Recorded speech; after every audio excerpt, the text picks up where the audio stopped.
an inclusive preschool serving children ages 1 to 5 years old.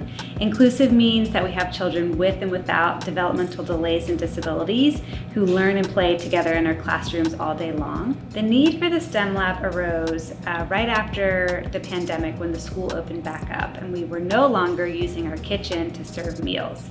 Sharon, who is a huge champion and advocate at the Susan Gray School, she was the interim director at the time, and she saw the old kitchen and said, we need to use this space for something.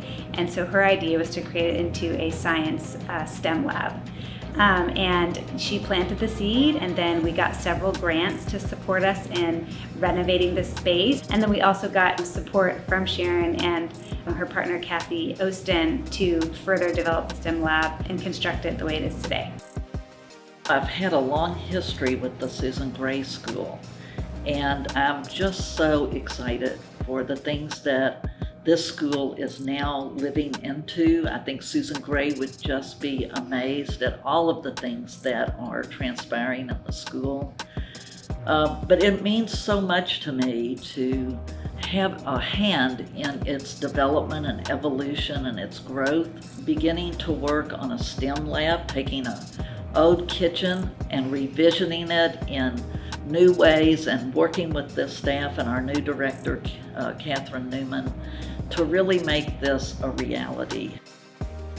I really hope that it'll be a space where we're going to be able to get really messy, because we do already get very messy in our classroom, but having a very dedicated space for that, but also working with like early measuring, so pouring and watching as things fill up. We've got the water table and things like that in there. A lot of what we're learning at this point is really early math concepts. As far as getting them excited about STEM stuff, I don't always say science necessarily is the first thing, because that doesn't mean a lot to 3 and 4 year olds, but just starting to get them excited, and like for gravity, for example, with the ball ramp, and then introducing, well, this is now science, and kind of working backwards in that way.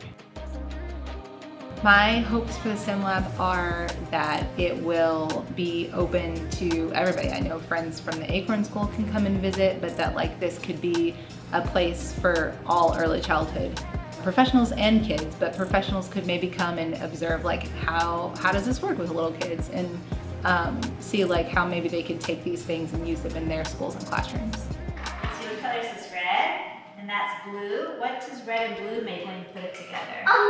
I know, purple. I think Susan Gray is an amazing place for both the families and the students. It's just a very welcoming environment. My sister used to go here, and I remember as a child when we would come pick up my sister, how joyful everyone was and how accommodating they are to every student, and it's just an amazing place. George Peabody said that education is a debt due to future generations.